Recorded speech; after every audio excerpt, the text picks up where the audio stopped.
Now back to the Wisconsin Vegetable Gardener Radio Show, which is presented to you by Power Planter Earth Augers, the official digging tool. To find the right size for your digging project, visit powerplanter.com. Now here are your hosts, Joey and Holly Baird.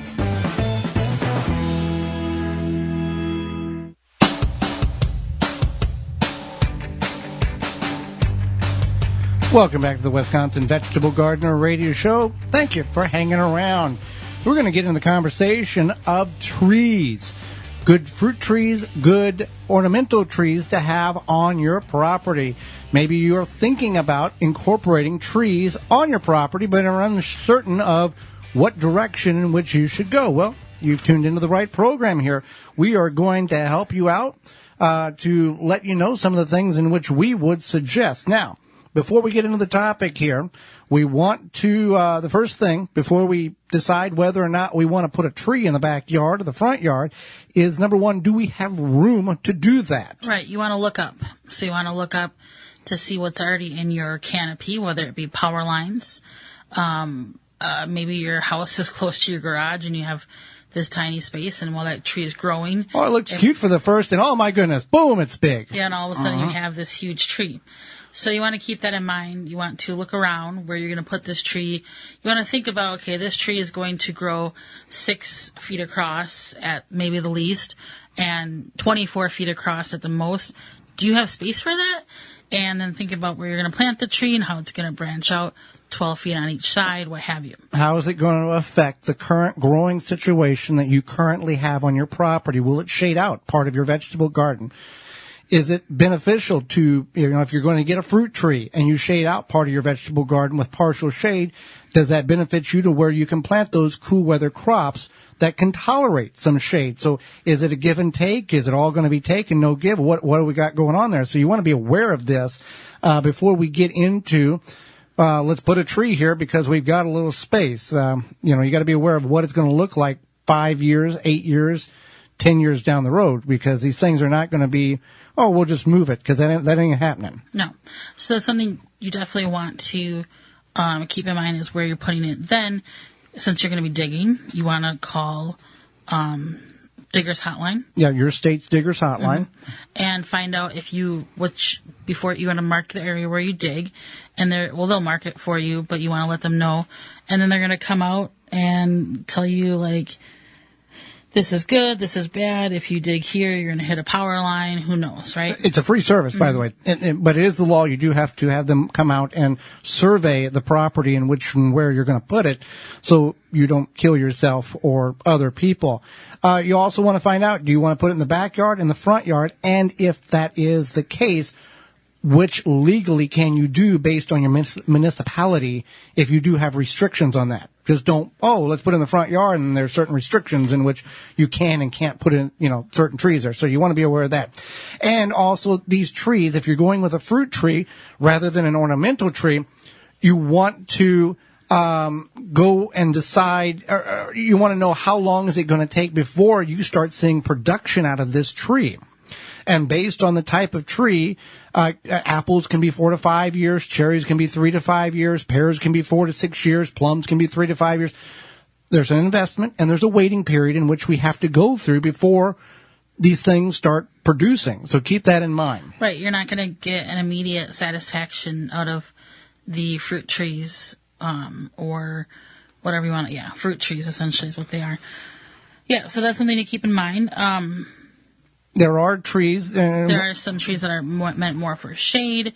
Some are meant for privacy, like the silver maple. It can transfer your backyard into a nice shady area pretty quickly. But then like a red oak is going to take a while to grow tall and really bush out more. It's going to take a little bit more time. Okay, so let's go over some of these fruit trees.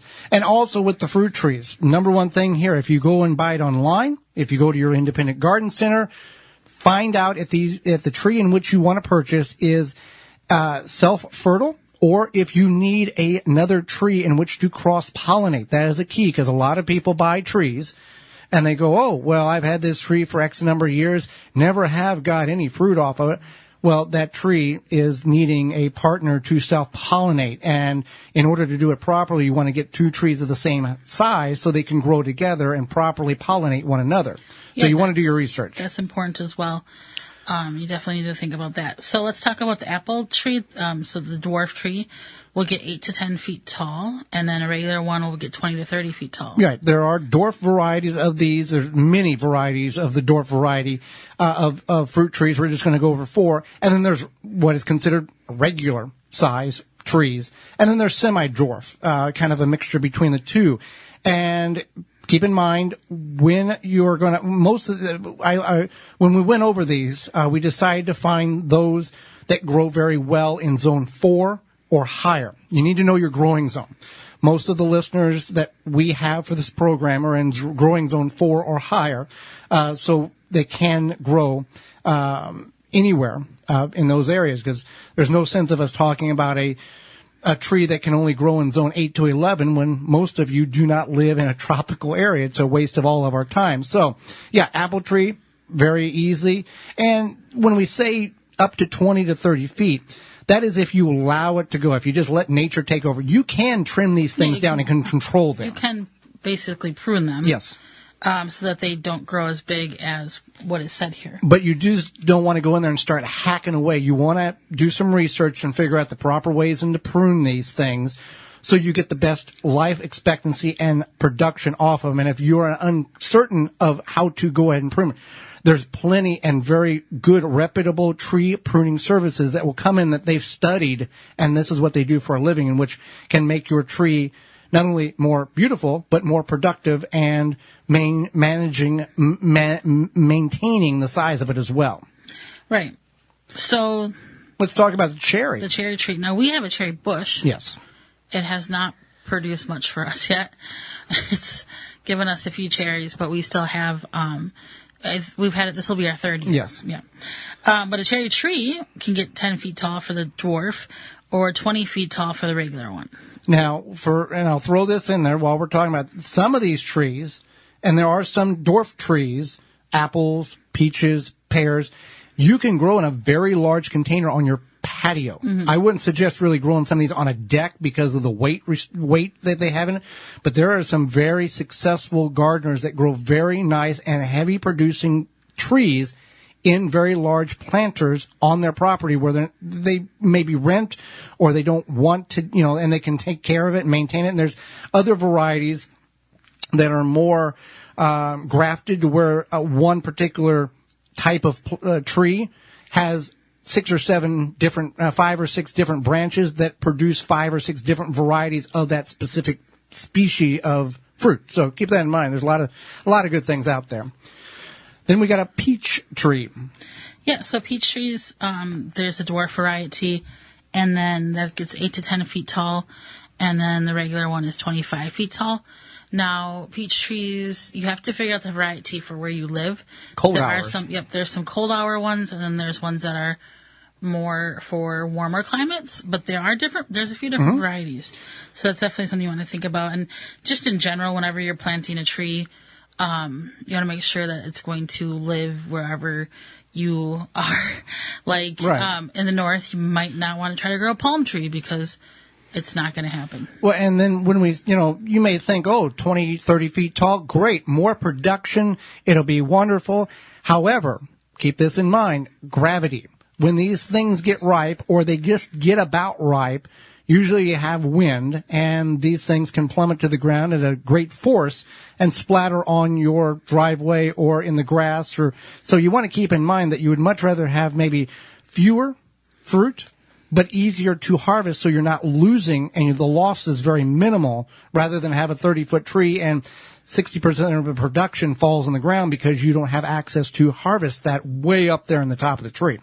Right. So you definitely want to think about that as well, the height in regards to harvesting and whether or not you want to try to pick the fruit. Plum trees. Okay, so plum trees, the American varieties, grow up to 15 to 30 feet tall. I don't think there's dwarf. It was hard to find some information on that. There is. But they're the American varieties. It's good to grow. They do grow in zone 4 and higher. So you want to be aware of, again, the variety.